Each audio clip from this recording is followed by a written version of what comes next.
Living Matters is a podcast that delves into the profound experiences of people living with incurable illnesses. Co-hosted by me, Sarah Harrison, founder of Sarah's Star. And me, Nicky Thackeray, founder of My Zen Days. The podcast talks about life, death, and everything in between. So if you're suffering with incurable illness or you know someone who is, then come and join us for our conversations. Welcome to episode 7, bonus, Living Matter. I'm Nick. But that. Oh, it's a bit chilly in here with that fan. It's huge. So hi and welcome back to Living Matters. This is our podcast where we're talking about all things life, death, and everything in between. And today we are joined with another very special guest. So we are meeting the man behind the camera. So welcome to Heywood. Hi. Hi. Would you like to just introduce yourself, who you are, Yes. and what you do? So, as of the beginning of 2025, I started going into the world of podcasting production, which is the space that we're in now. And I wanted to find people that would be having conversations about things that I not only find interesting, but think are important. And and so that's what I'm doing now. And somehow I've ended up in front of the camera with you guys. Tables are turned today. Yeah. I initially actually reached out to Voda in Wallsend, and I asked them if there were any people that they thought I could work with and collaborate with. And then they got me in touch with Sarah's Star. And then I met you guys. Yeah. And then that must have been a couple of months now. Yeah.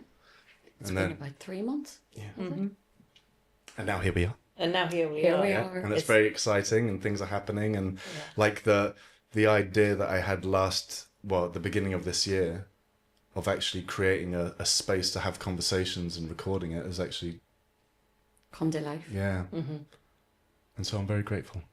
We're Amazing. really grateful too. We are. Because it's been such a lovely experience for us. And the reason why we decided to have you along was because I think it's been a bit of a journey for us.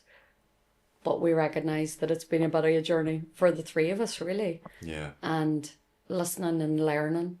I think we've all kind of learned a lot from just starting this because, as I quite like to say, I never know what's going to come out of my mouth. Well, that's true. That's true. But it's been great. And actually, it's been a really great opportunity to kind of get to know you, like, behind the scenes and once the cameras have stopped rolling and everything. So thank you for everything that you've done and for helping make us feel really comfortable. It's been it's a brilliant space. So for anyone who's interested in doing their own podcast, then this is the guy right here. Definitely. So can I ask you then, in terms of, you've heard you've heard all of the conversations. Multiple times. Yeah. Times. We're doing all of Gotcha. the editing and all of that. And I'm just wondering, like, what's your experience been of listening to this type of conversation, Yeah. getting to know Sarah?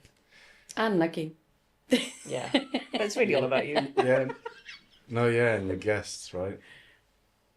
To give a little bit of context, so when the idea was proposed to do this podcast and I heard about Sarah's Star and what it involves, my initial feeling was like, oh shit, that's a heavy one. Run. Like, initially I was like, I wasn't sure if I was going to be able to do it because, you know, when I was 25, my mother passed away from cancer and it was very sudden and it was very shocking. And I don't think I ever revisited it much over the years. You know, I'm 40 now. And, you know, I've kind of shied away from those conversations around incurable illness. But then when the opportunity came up, I was like, this is the universe going like, this is good for you. Like, this is what this was like the first podcast that was proposed to me to produce. And so I sat with myself and I was like feeling into it. I was like, no, this is fine. This is absolutely fine. And anyway, so once you guys did the first episode, I was like, oh no, this is good for me. Yeah. And then as the episodes have gone on, I'm like, oh, this is fucking healing. Like, we need to do more. Like, it was really, it was healing for me, like in a really profound way. And I think with time, looking back, I'll realize just how healing it has been. And I've been thinking to myself, like, why is it healing? Because you know, your experience with cancer was very different to my mum's, and so that, you know, but it was more about having conversations, and conversations like with family, and you know, your sentence like living with cancer is it's such an important way of phrasing it. And it's not just perspective, it's like that's the essence of what it should be about. Yeah. And without cancer, it should be living, right? Anyway, I guess it just kind of took out a lot of a fear of it for me. Not to say it's not terrifying, but it's I don't know, man. Just like listening to the conversations, it's been. I think it's trying to be aware that it's all right to talk about it. Yeah. I think that's the big part of it. And what's been really nice for us though is how well you've accepted it all. And then you've had questions at times as well, which is really nice. Like, because I think coming in, none of us knew what this was going to turn out like. And what I loved was the first one, we kind of just did it as if we were just kind of sitting in a room chatting, you know, because a lot of times people will say, oh, does Heywood have to do lots of editing and that? And I was a bit like, well, actually, when I watch the clock, I think it flows mostly quite nicely unless, you know, I just stop talking or... It does. I mean, there might be the occasional, like, spitting tea out or something where I might have to take that. Who was that? But generally, I don't. It's not heavy editing at all. I don't take out any conversation. Yeah, which is, and that for me has been a process as well, because I thought it was going to be really hard to watch back, just listening to my own voice and all the things that everybody goes through. But I think I really expected that I'd be like, oh, I don't think I should be talking about that, or maybe that didn't sound right. And I think there's something quite nice about it not being massively polished. I think people like that. Yeah, it's raw. You know, yeah. I think. I mean, it's a brave statement for me to say, but I think because of how you are, it's like you're able to be vulnerable but also light. Yeah. And so the conversations can kind of go heavy because it's heavy topic matter. But then, I mean, you see it with your sister and your brother as well, like how you can laugh about things. Yeah. It's like these things are sad, but they're also, doesn't mean we can't be happy at the same time. Like there's space for all of it. I think that's like part of your gift, right? Is being able to showcase that. Yeah. And as a family, that's what we've always done. There's humour in everything. And I think as much as you can be in the saddest place in the world, you will find a little glimmer. Because I was thinking about this the other day, like how do you self-preserve when, you know, everybody's saying like, oh yeah, you're so strong for everybody else and you've like made it really easy, but for those like days, weeks or months where it's not easy, what's your self-preservation thing? Like, can you put your hand up and go, today's not a positive day, sort of thing? Sometimes I feel like I can't, which is hard. But there is times when I just have to be like, I just can't people. Yeah. And I do at least once a month, I'll have a full day in bed. Yeah. And that's only saying at least. Sometimes it's more. But it's having to be honest with myself, which I think I find that harder than anything else. Because I think for me in my head, it's a bit of, is that admitting defeat? Yeah. Do you know what I mean? And yeah, it's some days it's easier than others, because I think I've said before, I am getting better at it. I'm aware of that. But it's still hard because I don't see myself as a sick person. And that's probably part of why I'm still here, really. Because Part of the problem is no one else sees you as a sick person as well. That's right? what's hard, yeah. But that's my own doing. And I have to take responsibility for that as well. Sure. Because my friend's just been over the weekend and she just sent me a voice note because we had such an amazing time together. And then I want her to enjoy all the lovely things and I want us to have that quality time together. Because I'm always thinking too, like, these will be the memories. And then I was even saying there, you know, if I make it another few years, you could retire. Come and live here. But And the reality of it is, she sent me a voice note this morning saying it's very easy to forget that you're going through what you're going through. And my biggest problem, which is also a really nice thing, is I'm too accommodating. So Yeah, right.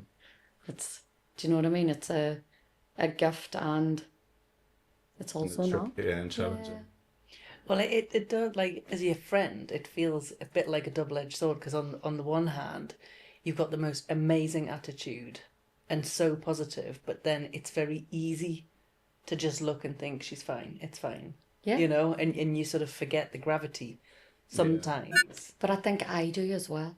Mm-hmm. Like I'm saying, I don't feel like a sick person, and there's times it's almost like I have to remind myself. Mm-hmm.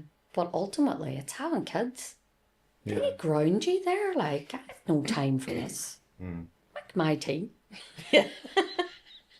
Yeah. Woman, get into the kitchen. Which is it's a godsend in a way, but it also is, it's really, really hard. But I don't know. I do think I wouldn't have it any other way, but I am tired. Because then on the flip side, it's like, do you have it where you'll meet people for the first time, and then they find out, and then they start acting completely differently, like because they don't know where to be or how to act or how to like sometimes it's too much for them to handle the situation. Oh, I don't really think so. Like, not that I can think of now, because I think more people that come already know. You know, if it's someone coming into Sarah's Star, I can't think of meeting anyone, but I also won't announce it or make it known if it's someone who doesn't know. Yeah. You know, I'm not going in with, hi, do you want to hear what's wrong with me? Yeah. So, yeah, I'm not going to volunteer it. Yeah. Right.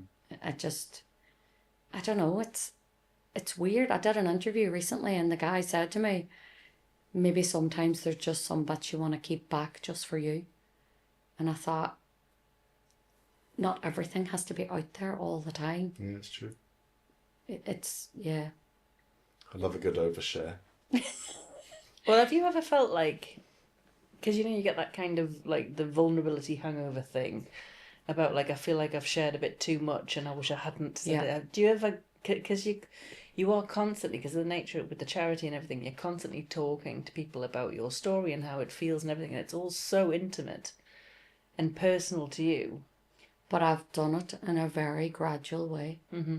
So in the beginning, I used to cringe and I wouldn't sleep. Like if I was speaking, I wouldn't sleep that night, and I'd just go over and over it again. And then I just wouldn't want to watch it if it had been recorded. I'd be a bit like, it's not for me. I was there in person.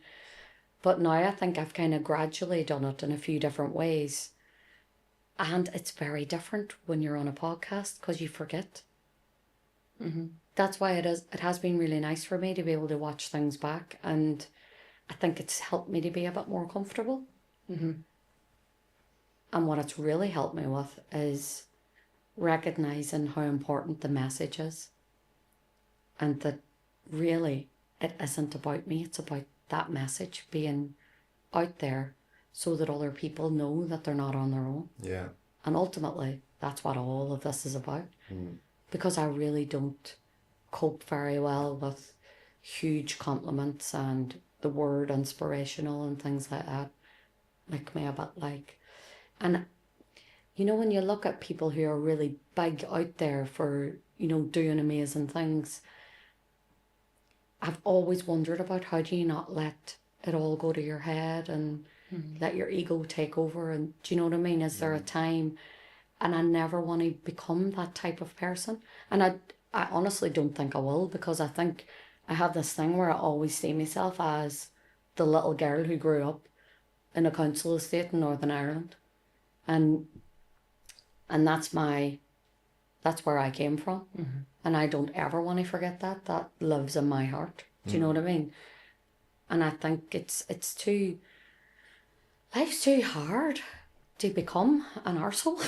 It's interesting how that does take, it does like power, money and fame can change people. Like I've seen it with certain friends where we were all just like goofy kids, and then, you know, they've made it in life and they've turned into assholes. Yeah. And it's like, and I can still see them behind but it's like, wow, you really got swept up with yourself. Yeah. And I wonder what it is in people that kind of, they end up filling the whatever they're not looking at with all of that they feed off this like, oh, I'm really great sort of thing. Whereas I'm feeding off that one wrong thing I said. Dickhead. Yeah, it's definitely like a fine balance to check in with yourself. Like, oh, is this a me problem? Like, am I getting a bit ahead of myself? I think you I've need definitely to. had a lot of that. Yeah, and you need to have the friends and siblings who take the piss out of you as well. And be like, Yeah, but and that definitely would help keep you grounded, right? But some people don't have that, and they'll just have like yes people, especially when money is involved and like a fame thing is involved. Everybody says yes because you don't want to rock the boat, yeah. and then the ego makes them a bit delusional, so they start believing what they're being. Hype. Yeah, Yeah. then you're stuck. I mean, if I start asking to come on, do music. In a special gown and my name on the chair. No, gold chair. That'll be a telltale sign. How do you know she's coming? Music. So, Heywood, I wonder, out of all the conversations then that you've edited, like listened to, edited, and thought about, are there any that sort of stick out? Yeah, I mean, in different ways, like I can never say it, the Palliative. Palliative? care one, in an informative side was like super like rewarding. Like I learned so much from that. I was like, it was one of those like, oh, for fuck's sake, that's such an important thing for people to know. But in terms of like really, I don't know, I've had some moments where I'm editing it and like my eyes are watering up, but like they're happy, sad tears. It's like a combo, right? The ones with Brian and Joanna, is it Joanne? Yeah. Like they're I don't know, they're so good. Because it's like, because there's you and you're very like open and honest, but then there's like siblings and they do it too. And then you've got that family dynamic. And so you can tell that you've all been on a journey and really had conversations around everything. So I don't know, those ones really stuck out to me. I think they were quite vulnerable, much more than I Yeah. expected them to be as well, which was They lovely. were vulnerable. Yeah, because They you were said there was vulnerable. certain parts that you didn't know about Yeah. when they were talking about their experience and like how they had been at work and things like that. And Sarah's like, and there was that sort of side of things Yeah. Sarah hadn't known think- about. Yeah. I think that's a testament to you though, Nicky. Like you managed to you managed to ask the questions that I think some people interviewing would shy away from asking. Yeah. But you ask it in a way where it's like it's safe to do so. And you do it at the right time. And then when it comes out, it's like boom. Yeah. And like with the lights and the cameras and stuff, it's funny how those questions delivered by the right person the right way, it can come out. But under different circumstances, maybe you close off from that, like, oh, I'm not ready for that. Yeah. Because really you're like explaining things to God knows who's listening, watching, But I think they're so valuable.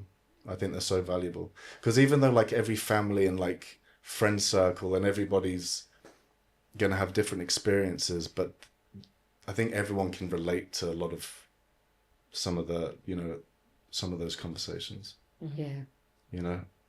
I don't know, and just the fact that they're being spoken is like it gives people permission to, well, they can listen to it, but it gives them permission to talk about it. So like, Have look, they're you- okay, they're safe. Yeah. Have you talked to your partner about more openly about death and dying since we've been doing this? Yeah, well, I'm lucky with Briggy because we talk quite openly about things anyway. But she was the only person that I expressed like, I asked, I was like, do you think I should do it?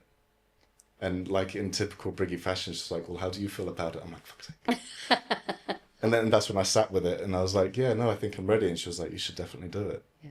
And then she checks in like, oh, how are you getting on with it? I'm like, yeah, it's been amazing. And then we'll talk about like similar to what I've said today. But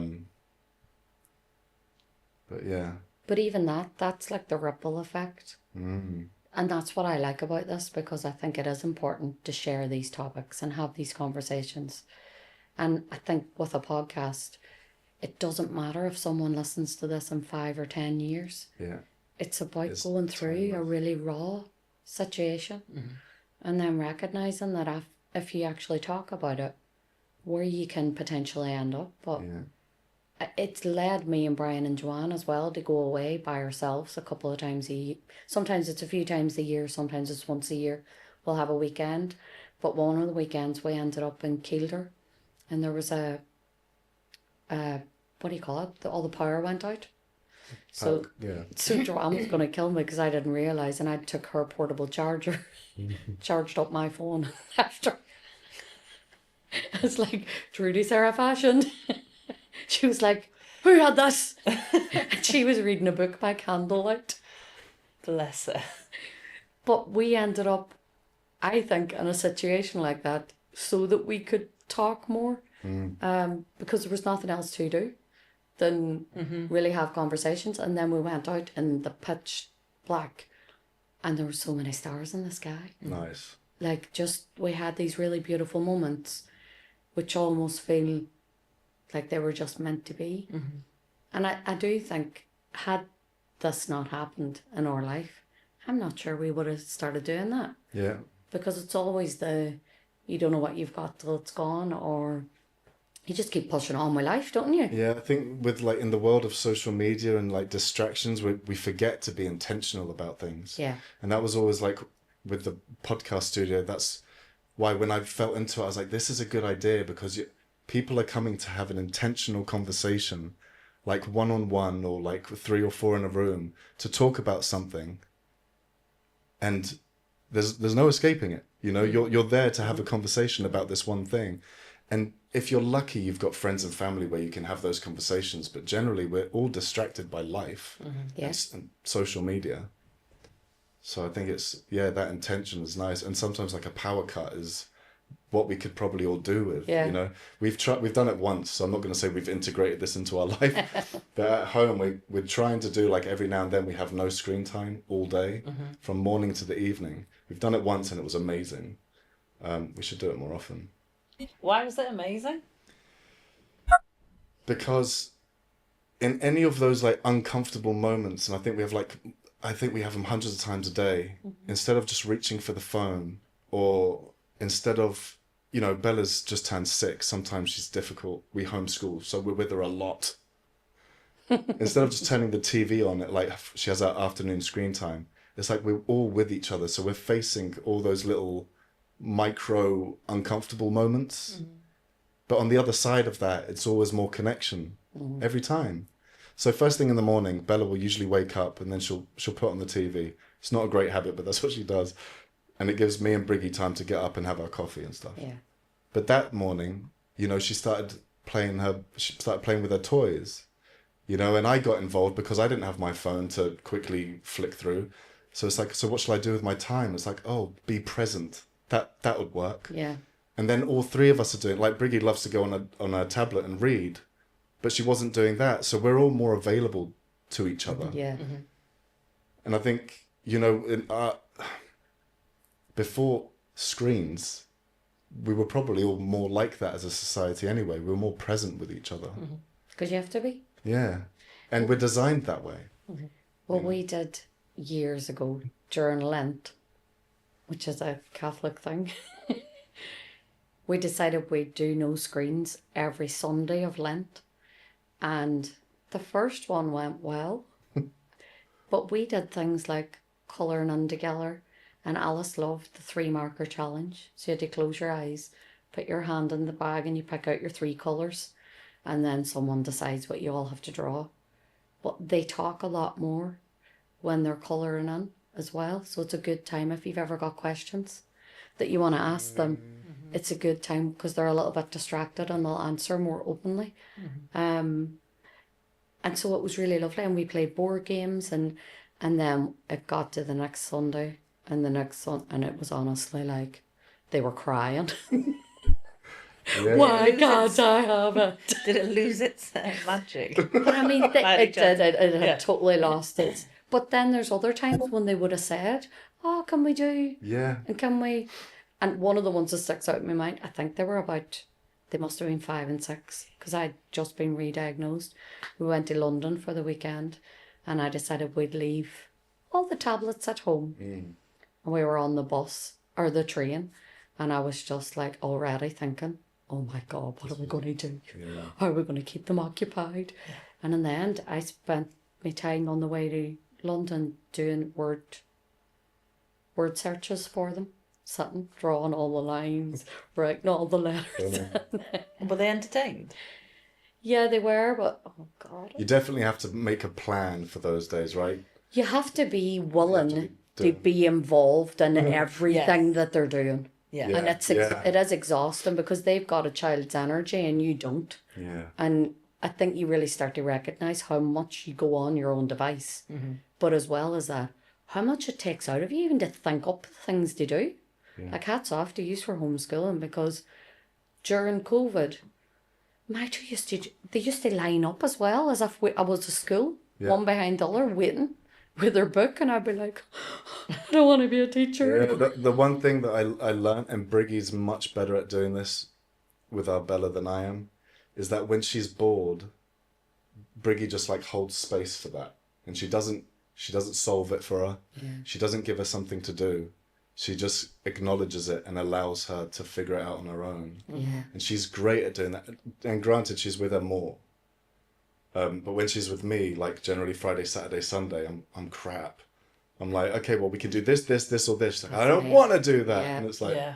and then when I do lean into it, she ends up like independent playing for 2-3 hours. And I'm like, oh, I should have lent into my own uncomfortable feeling of that boredom problem. Because this is what I've really recognised as a big problem. We feel like our kids have to be entertained constantly. Yeah, yeah. And Like it's we not are true. chief entertainer. And it's exhausting. And it's not true. Yeah. It's not And true. it's not true. No. Remember when you were a kid and nobody was offering up solutions for me what to do? No. Get out. Yeah, yeah, yeah. My dad did have an issue. I've had 2 issues in the last week where, so this morning I've pulled Josh's bed because he's got this pull-out bed for me and Adam to lie on when we're doing stories. And so I pushed it back in so I could make his bed, and he'd drawn on the carpet. He's 10. He'd drawn a person on the carpet, and I couldn't believe it because he never normally does silly things like that. And I was like, what have you done? And so I mean, I didn't lose my rag. I just said, that is yours to clean up. You will have to figure out how you clean that up. And I just gave the responsibility to him. But that was the second time, because last week I went to use the Hoover. And so this is the idea of what, like, do you let your kids have their time on their own? Yeah. And I'm thinking he's upstairs, either playing on his games, you know, or doing some drawing or something, not on the carpet. But and so last week I went to get the Hoover and I went to turn it on, and all this water came flooding out the Hoover. And I was like, Adam, I said, oh, there's all of this water's coming out the Hoover. I don't know what's happened. And Josh was standing there, and I said, do you know why there's water coming out the Hoover? And he said, yes. And I said, have you hoovered like water out of somewhere? And he went, yes. Out of the toilet? Yes. Why? Because I wanted to see what would happen. I mean, I'm quite intrigued, to be fair. Well, he's lucky he didn't electrocute himself. Fair, I didn't even think of that. So then we had to have the whole, you know, like, electricity and water does not go together. But the thing is, Yeah. well, it was just because he's normally, with the exclusion, like the exception of those 2 circumstances, he's normally good. He doesn't have a boatload of time on his own because there's like myself and Adam and him living together, Yeah. you know, so we're sort of constantly with each other. But if he does have his time on his own, he'll either do a little bit on screens, he's on his games or something like that, or he'll normally entertain himself quite nicely with his Pokemon cards or football cards or something like that. Or start hoovering water out the Hoover the toilet. water. Just see what would happen. Yeah. But that's very inquisitive, I think, as It is. well. I like his Yeah. curiosity. I know, and we had that conversation and said, you know, we'd understand that you're curious about this, but this is as a principle. I wonder at what point you thought, oh, this might not be a good idea. Like, when did you stop? But you know what? When no more water would go up. Yeah. So this was my slightly we've gone off on a tangent, but this was my, I think it cost £250 Shark Hoover. It's brilliant, and we've Yeah. only had it for about 2 years. Was And then, brilliant. but he said was brilliant. It is definitely like it's gone the journey now. But I said to him, well, I'm quite annoyed because I'm going to have to go and buy another Hoover. And he went, well, I think that one was getting a bit old anyway. I was like, it wasn't. It was only 2 years old. But yes, so an inquisitive little boy. But I think it's you know, when you're so used to having the screens and the technology and everything constantly there, and it is this habit that you form that just whenever there's a spare minute, you grab your phone and you're checking this, and you're either trying to get back to people or you're trying to look something up or looking for a bit of a dopamine hit on social media or whatever. It's a really difficult habit to break. So the idea of having like a day, Yeah. or even if it was half a day, Yeah. to practice, to just give yourself the break from it, and it's we do it every once in a while, and it is such a good feeling. If anything, just to do it so you realize how addicted you are to it. Yeah, 'Cause That's scary. I think the majority of people don't even realize how hooked they are on it. yeah, I don't actually know how kids cope at school because they're on these devices all the time. Mm-hmm. So at school, how are they even managing to concentrate the on... urges to Yeah. Yeah, they're on it. Yeah, people are on it like 7, 8, 9 hours of the day. I've noticed. And there's a difference between like watching like long form content or films or even cartoons and then just scrolling. Yeah. Because that's the worst one, right? Like 5, 10 second hits. And I lose that hours. 2, 3 hours gone and you've absorbed nothing. Yeah. Of any use. And you just feel a bit shit afterwards. yeah, Yeah. And that's I mean I've used to work a lot in social media and social media management, and so I'd have all the apps, and I would be doing it for people in work, but then I'd be on my own trying to build up my own social media, and I remember getting into loops of checking the apps, but like Yeah. this for hours, just going from one app to the other. yeah. And in the back of my mind, I'm like, Heywood, what are you doing? Yeah. Like, stop. And I'm like, okay, but let me just check Instagram. I was like, okay, oh no, but there must be something on Facebook if someone was on it. And I'm like, oh no, another hour. And I'm not even looking, I'm looking at my own content. And I think we're only laughing because it's We all know the it. same Yeah. the same bonkers. experience. It's bonkers. It's scary. Yeah, it is scary. And I've noticed my daughter, when we're watching TV now, she's just sitting on the phone. I know, yeah. Yeah, Double whammy. yeah, It's a thing. I only, like Briggy was telling me about this the other week. Like, you'll have people that something's on one screen where it's like streamers. So they're playing computer games and just talking to camera while they're flicking on this and they've got a film on. yeah, And it's like, That's my you're husband. not concentrating on anything. yeah. But it's like He film. also has the radio on. So I have the radio on, something on the iPad, could be playing a Switch and have something on the TV. Yeah. And I'm And like, we wonder why we're overload. exhausted.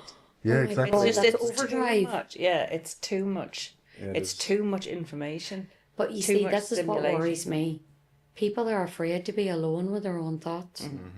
But all of this constant being available isn't good for anyone. Like, you're not meant to be with someone all the time. Do you know that thing you just said? It reminded me there was a study done, and I think it was in America, and it was testing whether people, like how comfortable are people sitting in a room with their own thoughts, right? And Oh, I know so that. yeah, and so, Yeah. so there was this study where they were told you would sit in the room for 15 minutes on your own, okay? But and there was a electric shock thing, buzzer in the middle of the table. And everyone tested it and said, "Ow, it hurts," so not a good thing.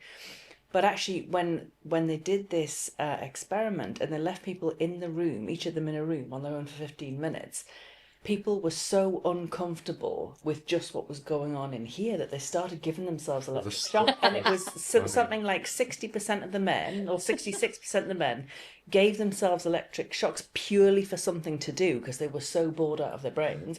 Christ. And about 30% of the women. And it just went to show people are so uncomfortable just sitting, doing nothing with no stimulation, no entertainment, no goal.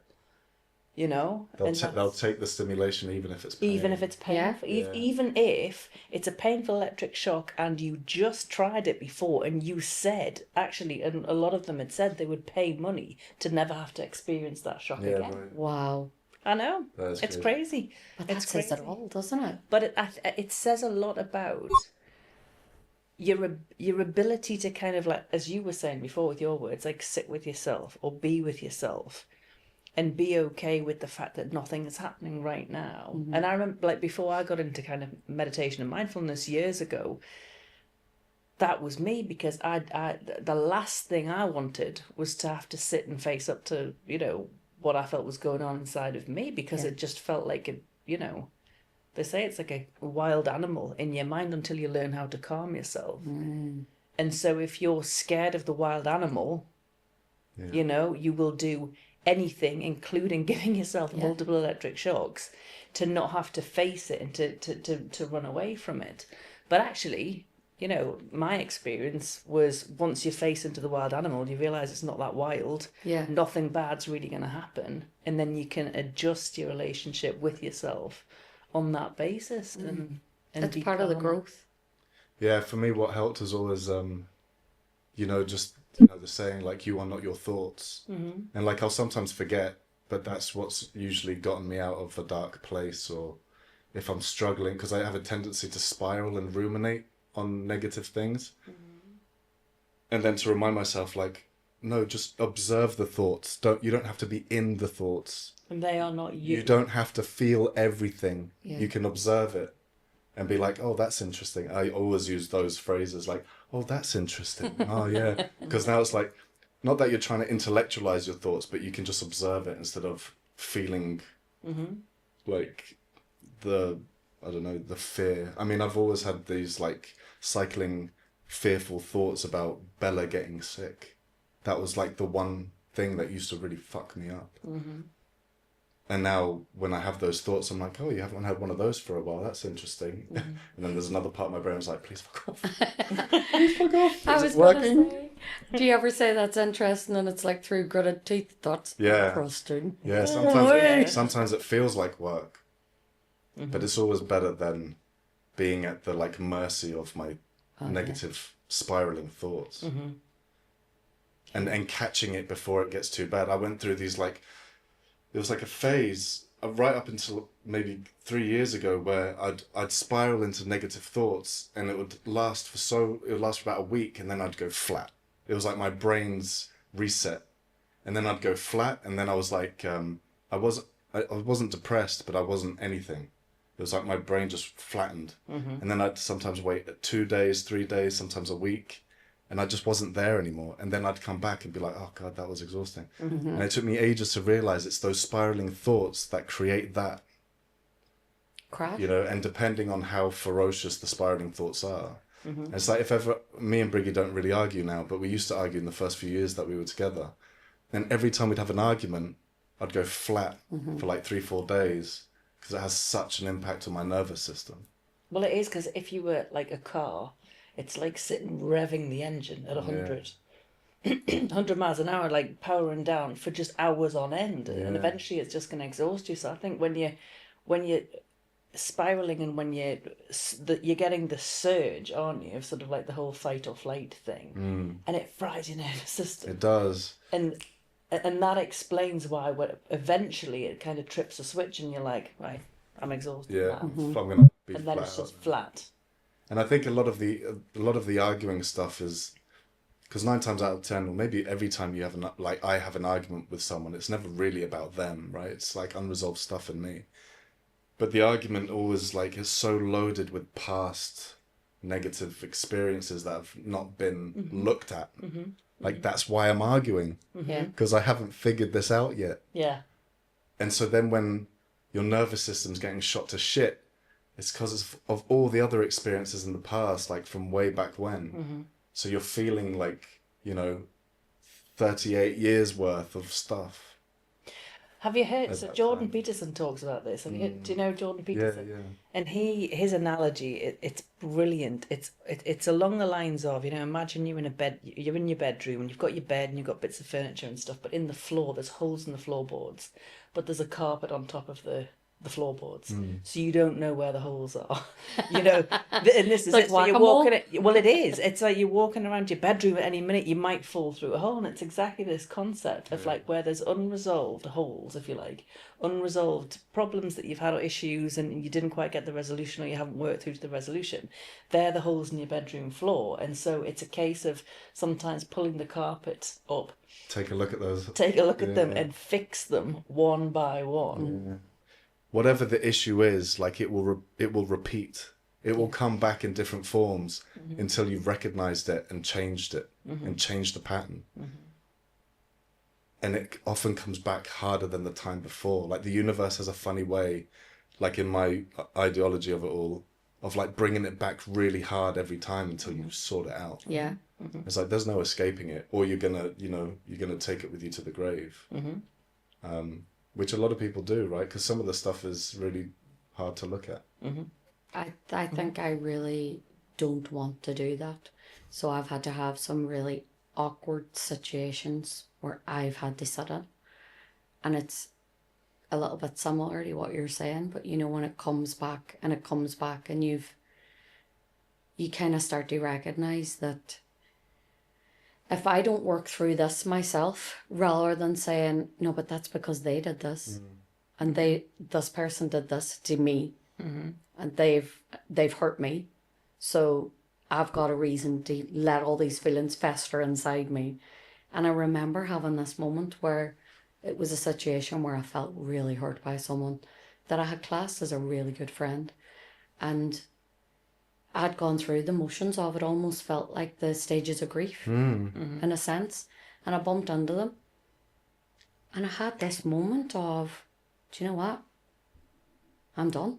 You're okay with it now. And I give them a hug, and it was like I was going, there you go, have it all back.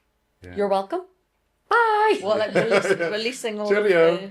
I literally had a moment of, and I Yeah. don't think in my life I would ever have thought that could have happened so like a clean, where it was a real moment of, I've spent so much time thinking about this, feeling it in my heart, being really hurt, really going through all of them stages, anger, turmoil, and then having the realization of, I'm allowing this. Yeah, and I think I'm allowing it. like I do the same, or I have done the same. And I think sometimes why we keep going over the pain that they've caused us is that it justifies why we feel so bad about it. Yeah. And it's like you keep thinking about it because somehow you're trying to fix the situation in your head, but it's like it was painful, and moving forward is like you got to forgive. Yeah. But some people can't get past that. And But I also don't think that person was aware. but that's the maddening thing as well. That's the worst part That's of the it. maddening thing. Like I've had like betrayal's a strong word, but in the past, like where I've been really let down by certain friends, and I have festered on it, and then and then talking to Briggy about it, and both of us festering on it, and then I think it was there's a particular moment about a year later where we're like, we've got to stop doing this. Yeah. Because we kept coming back to that moment, And it's keeping it alive. and keeping Yeah. it alive, and keeping the pain open, Yeah. and it's like, this isn't doing anything now. It's not healthy. Like I believe in like processing it. You need to talk about it, and like open it up, have a look at it, smack it about a bit, be resentful, but at some point you've got to be like, okay, we're done with that. Yeah. Or at least have like the distances between get longer and longer. But I feel like I've learned from it, and I think that's part of it as well. It's learning and recognizing, because you've dealt with that situation, Yeah. that if that happens again, maybe you'll have a bit more knowledge, and you might still fester a bit on it, but maybe not for that length of time. You might snap out of it quicker and be like, come on, we've been here before. Yeah, recognizing it and then changing the action to it. Yeah. Because like, I mean, I know for me, I was always like I always said yes to people. Like, can you do this? Yeah. Can you do that? Yeah. and then straight after going, oh shit, I wish I hadn't said yes to that, but I have to go through with it now. It's only been the past couple of years, actually, after that fuck up with that person, where I was like, no, like I need to be responsible for my no's. Yeah. It's not fair for other people if I'm saying yes, even though like my inner child is like, oh, but we want people to like me. Yeah. It's like, no, they don't have to like you. You know, But you they got to can stay. still You got to like stay. you when you say no. Well, yeah. Yeah. You got to stay true to yourself. Like you got to like you first. Yeah. And boundaries. Yeah, boundaries. I feel like I'm always learning about boundaries all the time. Like there's this little, But so much. remember your boundaries. So much about life and society tells you like to push down, like forget about your boundaries, like please other people, do it for other people. And then Whereas- you forget I think what this you believe in. generation coming up is different. I think they've got boundaries. Like I look at Alice and sometimes I'm like, I am so proud of you. Yeah. She is like, I will not accept bad behaviour. Younger generations are Nice. a bizarre and beautiful thing. I work with a couple of guys that are in their 20s, and they are like so much more aware and open than I was at their age. Yeah. But at the same time, they've got their own specific troubles because of the world that they've grown up in. A lot of it's social media based, right? Yeah. Like social media is just it's such a strange world. But if you've completely grown up in that, which that's where people are now, like at least we've been lucky enough to know a time Yeah. when it didn't exist. Yeah. But to not know that scares me. Like, It's hard to relate. It's hard to relate. Like, what is that like? yeah, because we will say things like, well, just don't reply. Or because I think that's part of the problem is why is no one replying? Why that can really mess with your head, especially if there's the dots. Or they're on. You see can the see they're dots. online. You see the dots, and then they don't Disappear. see- Yeah. They're typing, and then they delete They've, it all. they've changed their mind. Yeah. Whereas in reality, it could just be, I'll finish that later. Yeah. And Because so, I'm that person. Or there's I'm the like, I'll Amazon start, guy at the door again. I'll finish that later. Yeah. there's so much like different. There's so many different like dynamics with the messaging thing. Like with some people, if there's like more than 3 or 4 sentences, they're just not going to reply because it's already too overwhelming. Yeah. Because some people in particular that I'm thinking of, if they see a big paragraph like that, they automatically feel like they need to reply with a paragraph like that. Yeah. And I had it just today where someone that I was working with, she gave me a huge paragraph, and I thought like, I don't have much to say back to this, so I'm just going to give you one sentence and keep it sweet. And like, if someone feels offended by that, I'm sorry, but I'm busy, and that's all I've got to give you right now. You know what I Didn't mean? know that was a thing. It's a thing. So It's a real thing. my bestie, and I've known this for years, you cannot ask her more than 3 questions. Yeah, bring That's it, you're done. And she'll just stop answering because she doesn't have the capacity to do it. It's not her being rude. And the last time she was here, we were laughing because I think it was Joanne was like, what about this? What about that? And I said, you've asked her more than 3 questions. Yeah. Now you need to stop. And equally, maybe sister Joanne, my best friend Joanne, best friend Joanne was like, oh, you remembered. 3 and out. But I like that I know that about her, and that to be comfortable enough to actually say to people, you know what, I'm not being horrible. I just can only take you asking me 3 questions. Yeah, and for the people that are hearing it, not to take anything personally. Yeah. It's not personal. It's like people with different love languages. Like we've got different communication styles as well. Yeah. And like, yeah. So I've got a question for you. Yeah. I think it was the last conversation that we had where Sarah and I were talking about what makes for a successful life. So, and what are the ingredients that would need to go into the pot, as it were, for a successful life. So what's yours? I'm a bit of a funny one. I think there's 3 main components for most people. And I think it's family and having a strong network with your family, whether it's like extended family or just inner family. Like for me, it would definitely be just my partner and my daughter. We're like a strong 3. And I value that, and I concentrate a lot of that, and I would see that as the most important thing in my life, which gives me the most joy. And then having a kind of mission or a purpose, something that you're doing, which is external of that, something that you can be proud of. And it doesn't have to be like saving the world. It's just finding value in what you're doing and respecting it for yourself and loving that for yourself. And then the third component, which I kind of lack a little bit, and I don't know if it's by choice or not, is like having a friend or friends like network, like people that are, again, like external from family that you can go to and bounce back ideas. Because I think that's really valuable as well, to sometimes have people that are a bit further out from your inner circle. But I found with me that I'm okay if I don't spend too much time with friends for like months on end, but I will do it. I will get that niggling feeling like, oh, I should probably hang out with so-and-so every now and then.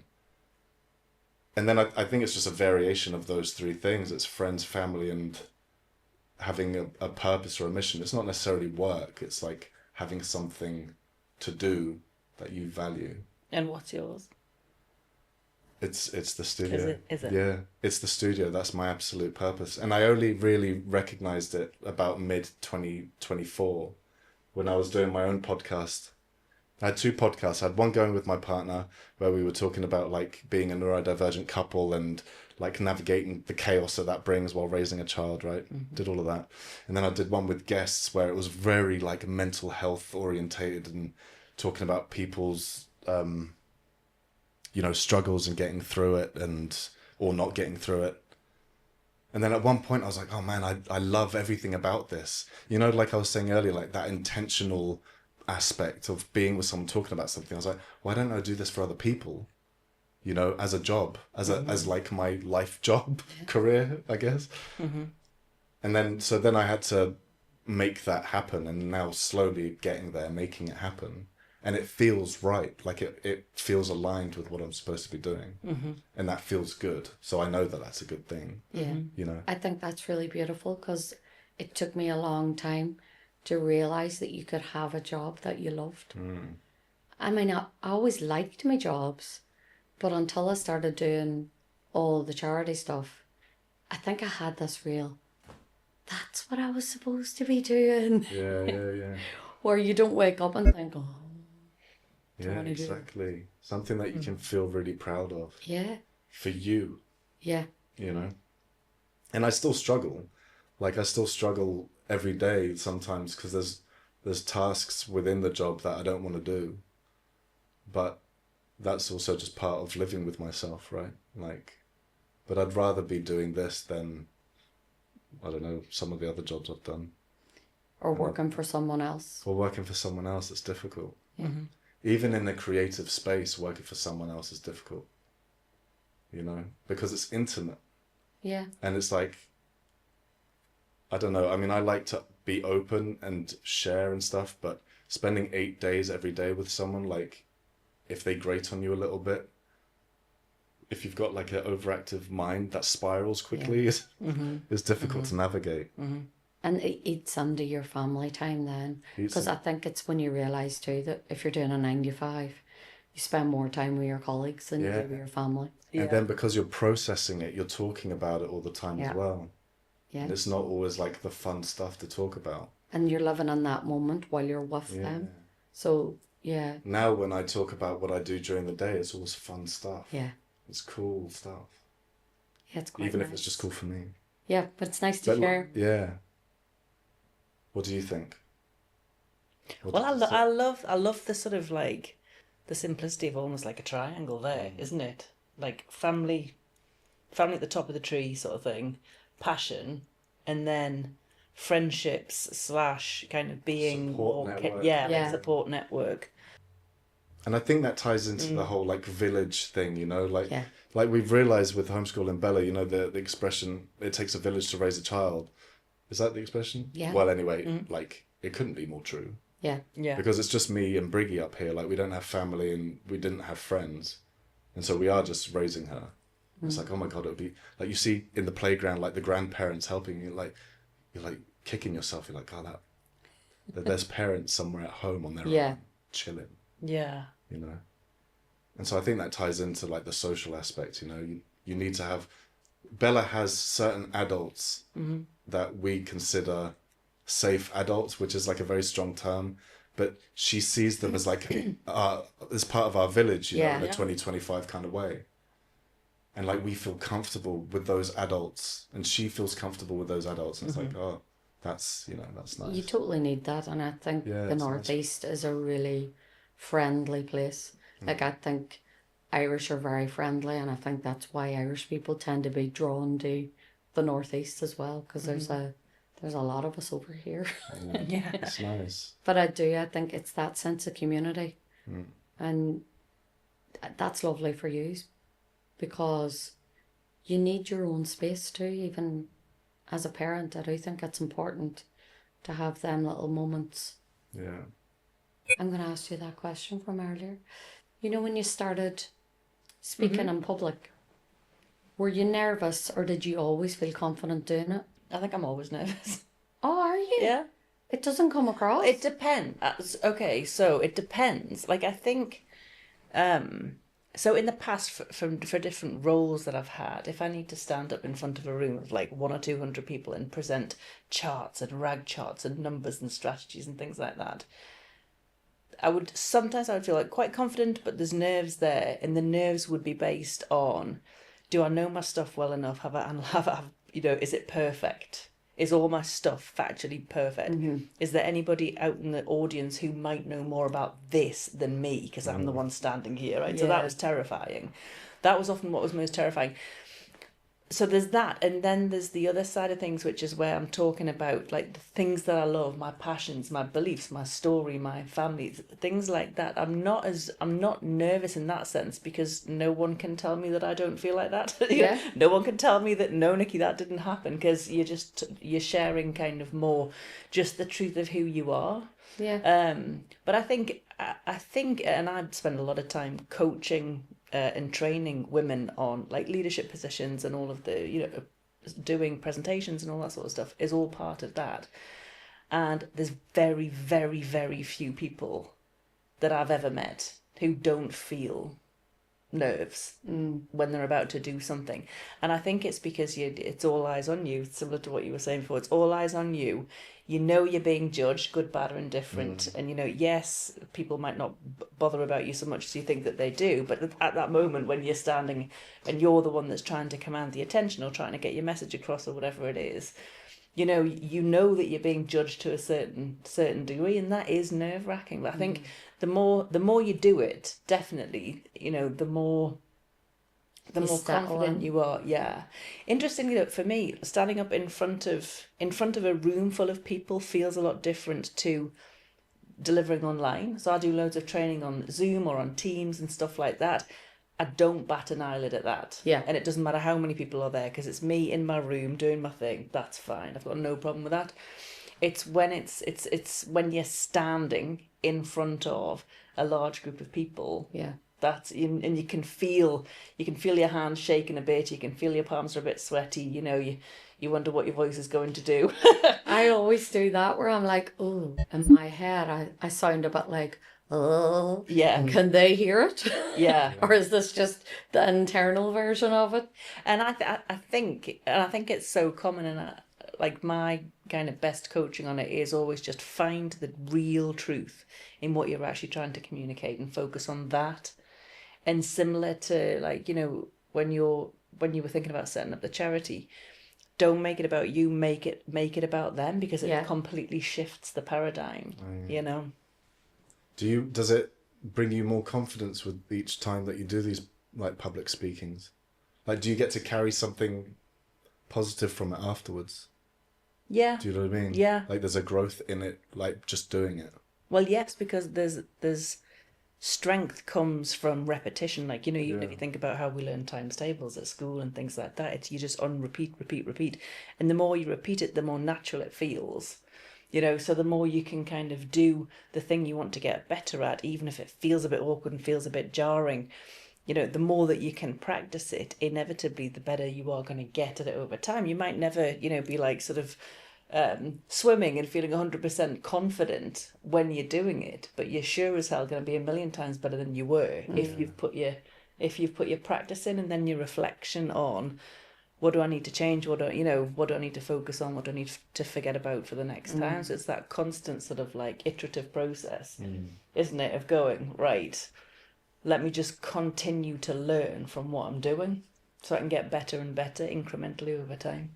I started to recognise too that having a bit of paper with mine organised actually made me more nervous. And I became so focused on making sure that I hit every bullet point that I ended up having a moment of, well, this is my story that I'm talking about. So it's different from if it's, learned stuff. Yeah. But I thought I can go and come back. But when I went back to Northern Ireland and did the Death Cafe and got up and spoke, I said to your Joanne, have I forgotten anything in the middle of it?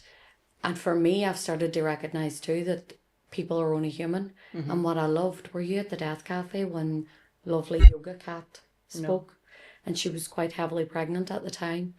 And she just got up to speak about being a nurse and what it was like for end-of-life care. But she felt really nervous when she stood up. So she just said, do you know what? That kind of took me by surprise. So let's all take 3 deep breaths. And then that settled her. And I thought, God, it's all right to actually say, do you know what? I'm a wee bit nervous. Rather than bumbling through and being like, God, I don't know what that was like. But taking that moment's okay. It gets it out, doesn't it? It's like you get it out of your head and it's in the expelling that negative energy almost, which is quite like nice. Giving yourself permission a little bit. Yeah, because when I was working, having to get up and do a presentation petrified me. Absolutely, cripplingly petrified me. What was the concert and what was the main? I think it just made me doubt myself, feel really stupid. What if I say something wrong? What if everybody's like, oh, Jesus, what's she even talking about? Or this is really boring. But this does stem from something. So, interestingly, although it's like, know your story, when I was at uni and I was quite anxious for, if I was asked a question and stuff like that, I could hear my voice, the nervousness in it. And we had watched something about the Troubles. And bearing in mind, this was early 2000s, I think it was 2001, 2002. And the tutor had singled me out and said, what was it like growing up in Northern Ireland?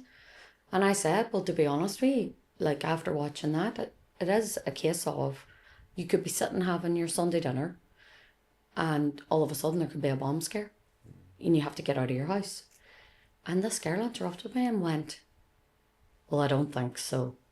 I think you're being a bit dramatic.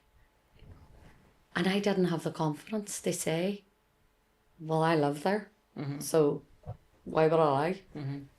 Whereas I would now. But that's really stuck with me. And I think that's given me a real, what if that happens to you again? What if someone because it's like calls you out? Instant discrediting of what you're saying. Yeah, it's like someone just going, bullshit. And if you're not expecting it, it can, like, your stress response can just be straight up freeze. And that's like exactly what I did. And I just carried that around from I was 19. I'll just keep that for good measure. Yeah, right. So it's nice to now be out of that shadow. But I often think about her. As in, imagine doing that to someone. I would never do that to anyone. But if it happened now, like say you were doing something now. Boom! But imagine there was someone in the audience who was like, hardly, or whatever, and said something really undermining. Get all my scams what out. would you say? Yeah. But how would you actually deal with it? I actually think I'd just be about like, it's okay for you to have that opinion. But I'm just talking about me. And that's why I am really careful with these things, because I know how I am with, and not everyone's like that.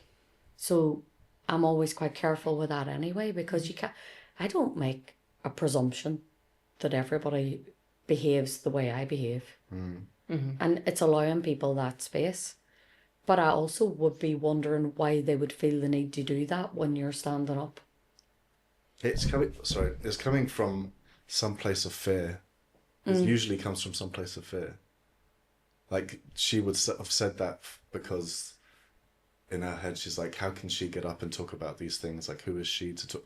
It's coming from her own insecurity. Oh, well, in reality, only when I moved away did I realise that it wasn't normal to trip over a gun when you were leaving your house, to have an army man down on his hunkers with a massive gun, where I open my gate and I'm like skipping off to school. I'll just trip over this rifle. Moving That's away. as traumatizing as it gets. But it wasn't, because that was just how it was. Yeah. So, you know, they paroled the streets regularly. There was regular bomb scares. You were brought out of school. There was bomb scares, to the point where we became Numb to it. so numb Yeah. that I brought 2 friends back from uni for New Year's Eve, and got so annoyed because there was a bomb scare in the nightclub that we were going to. The army and police are out saying, don't go in there. We're like, and we go, these 2 girls were crying. I was like, they better not ruin my night. Like, I mean it. They were probably thinking we're going to die. Yeah. I was like that. Oh, God. It's just another Friday night. So dramatic. So actually that was me being got back, wasn't it? Yeah. For there being so dramatic. But that's it. And that's how you adapted to that situation, right? Yeah, because that's just how it was. That's how you survived that situation. Yeah. But for people on the outside looking in, never grew into that or ever developed those skills, yeah, they could look at you like being reckless when really it's just like, yeah, oh, this is me coping. This is normal. Yeah, this is normal. Which is just bizarre now to think back. If one of my children said, oh, I went back to Ireland with these friends and there was a bomb scare, but we went on under the club anyway, I'd be furious. Yeah. Sarah said it was fine. It's been 1 hour and 10. Wow. Really? Do you know what's quite nice? How nice it is to just sit and actually have conversations. The free flow. Yeah. The free flow about life. I was going to call it a free for all. Free for all. But I'm thinking, like, what do we want to draw it to a point? And have a... And scene. And yeah, like a focal point. Like the big overarching message that everyone keeps spouting out is, be yourself. What does that mean to you? Yeah, go on, throw that one at Sarah. First.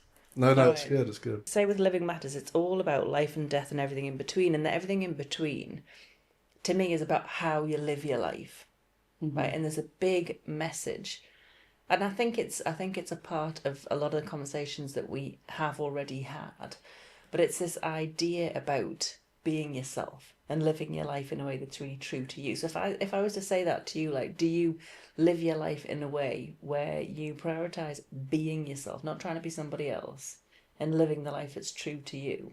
How do you feel about that? I feel like I really do it now more than I've ever done it before. And I feel like it's really, really important to me because it's become one of my real core values. I think I spent too much time when I was younger thinking about what everybody else thought, trying to please everybody, real people pleaser. And it's only in the past few years, because I would say even at the beginning of this diagnosis, I was probably still really focused on making sure that everybody else was all right. And I've said earlier, I'm very accommodating as a person. That's just how I am. But living the life true to me is very much about accepting where I'm at and making sure that my family are okay. That's a huge priority for me. But just being honest, being vulnerable, doing what I need to do to make sure that I'm okay. That matters to me more now as well than it ever did before, because I think I always took, was second best or third best or back of the queue because I always put other people's needs in front of me. Like me and my friend Gemma used to joke that, when they'd say, put your own mask on first, because then obviously you can help everyone else. But me and her would laugh and be like, no, I'll put everyone's mask on, then I'll put mine on. Then there might be another plane's crashing. I'll just pop over, put all their masks on as well. This real, and it isn't that you think that you're, invincible or, I'm the saviour, I'll save everyone. It's that you're so worried about everyone else in front of yourself. And recognising that actually I do matter. Living matters. I matter. Mm-hmm. That's okay. Because I think that also comes with growing up. You were kind of, well, that's not attractive to be selfish. vain. It's a bit It's a bit selfish. selfish to think that Yeah. you matter. Isn't that Yeah. the strangest lesson Totally, that we yeah. learn? She loves herself. Ugh. What's wrong with that? You know, I've said before on this, if you don't love yourself, how can you expect anyone else to love you if you're putting that out there? So I love myself more now. I concentrate on my core values, and I don't know, I just am working towards ultimate peace so that when I die, I've done everything I can to be the best version of me. Your turn. Boom. Boom. Wonderful. What's the question again? What does the message "be yourself" and live a life true to you mean to you? It's hard. Yeah, it is hard. I don't know. Boom. I think it's in I your think- little triangle. I think a big part of it is in the little triangle. I think a big part of it is. What's the question again? Honestly, what's the question again? It's such a What big, does being like true to Be yourself? you. But the message: be yourself. Be yourself. And live a life true to who you are, rather Yeah. than the bollocksy society version. I struggle with the question like be yourself because I'm practicing trying to get out of the way of myself. Okay. So I think being myself is like taking a step back and just enjoying what is unfolding in front of me, you know, and being like authentic to what feels right. Just taking the choices that unfold to take the ones that feel authentic to me. And knowing that it can change and that's all right. Like not to regret a choice that I made 10 years ago. Give myself grace for the 10 years younger person. Yeah, I think being myself is just kind of just getting out of the way a little bit and just, I don't know, at the same time not being a dick, right? Like, like it's not an excuse to be a dick. Oh, I just got out of the way. I just let myself, But I see that Check- more as checking- being present. Yeah, and checking in with myself. Like, how does it feel? Does this feel right? Is that, is this a me problem? Yeah. Am I having a negative impact? Because I've still got my like morals that I want to stick to. I don't want to, stay true to me at the expense of making other people feel shit. Which I definitely did a lot of in the past. One of the things that you said before, it reminded me. There's this really gorgeous post. I can't remember who wrote it, and it was about like the process of sometimes the process of becoming yourself is more about the process of unbecoming everything that you're not, and stripping away the layers that you've kind of built up over time. I love that. To present yourself as being a certain way. Yeah. And realizing that it's not, and I think the word that they use in that is about, it's like an excavation. Yeah. So you're getting rid of all the dust and rubble and the stuff that was never really you in the first place to strip it right back. Yeah, and often what causes us so much harm is when we're latching onto that identity of self. Like, oh, that's me. How could you do that to me? Or why I'm so upset about this because, and it's like, no, you can let all of that go. Yeah. Doesn't mean like to suppress it, like allow it, but yeah, no, like removing yourself from yourself. Is a bit. What about you? What does it mean? Ooh, yes. What's the question? She can't think of an answer. She asks the questions. I asked you the question about 3 times, you about 20 times, and now I can't remember it. To be yourself. To be yourself. Oh, crikey. It's hard, isn't it? It's a really hard question.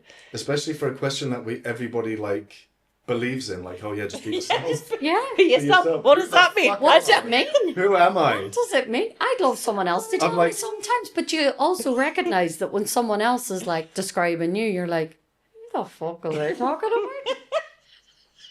It's not me.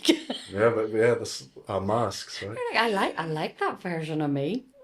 But that's not me. I have no idea who I am. That's I'm my trying to twin. work it out, and I'm watching. Any clues, please? Yeah. I'll just be standing over here letting it happen. Keeping check of that ego. Poking it with a stick. Like, down, boy. Down. You're a shit dancer.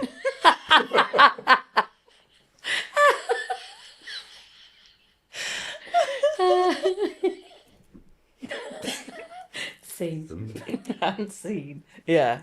So I think for me, there's a lot of decisions that I've made probably in the last 7 or 8 years, I think, that needed to be made because I recognised the shift of moving away from being the person that I thought I should be with the life that I thought I should have to actually living the life and being the person that I really felt like I actually was, and the person I was put here to do, and the type of work I was put here to do, and things like that. And I think a lot of the preparation and the thinking for making the decisions that I eventually made was like how much of what you're doing and how you're living and who you're presenting yourself to be is just ego, you know. And it was very much for me about living a life that looked really successful on paper, and you know, and that no one could argue really that that this life was successful, except for me deep down thinking, well, I'm stressed to hell, you know, I'm really, really stressed. And it was a really difficult and inconvenient and uncomfortable realization for me to realize I've worked really hard to create something I don't actually want. Mm-hmm. And then the unraveling of that, you know, when you realise that actually I need to take a step back and have a little look at what kind of path am I on, and am I happy with the path, or do I need to switch lanes, you know, and try and do that. So that's what the be yourself message means for me, is to, like you say, sort of look at the aspects where you know it's not really you. You know that the decisions that you're making or the choices that you have made, they're not reflective of the person that you want to be or the type of life that you want to have or how you want your life to feel. Mm-hmm. And then being brave enough to have the very difficult conversations, you know, that are going to help you to unwind and make different choices. So I think that, and I think understanding and getting really clear about what the recipe for success is for you in your life, and recognizing that it's totally different for you compared to the next person, and that's absolutely fine. And that's as it should be. But that there is a recipe that is going to be really meaningful for you, and that's your job. You know, so for me, it was my job to figure out what is that. And to realise that it might not be what you thought it had been, it might not be what you'd been programmed over the years, you know, to think that it could be, and just take a clean sheet of paper and write it out, what is it that I really want, and how do I want my life to feel. And I always love kind of getting other people as well to project towards the end of their life, you know, where ideally you'd be sitting at 80 or 90 years old or 100 years old on the porch in a rocking chair, looking back over your life and asking yourself the questions about, you know, did I do it the way I wanted to? Have I done it? Have I been brave? Have I been kind? You know, have I lived? Have I seen? Have I experienced? Have I loved people? Did they know that I loved them? So that's my sort of long-winded answer. It's lovely. Yeah. Really nice.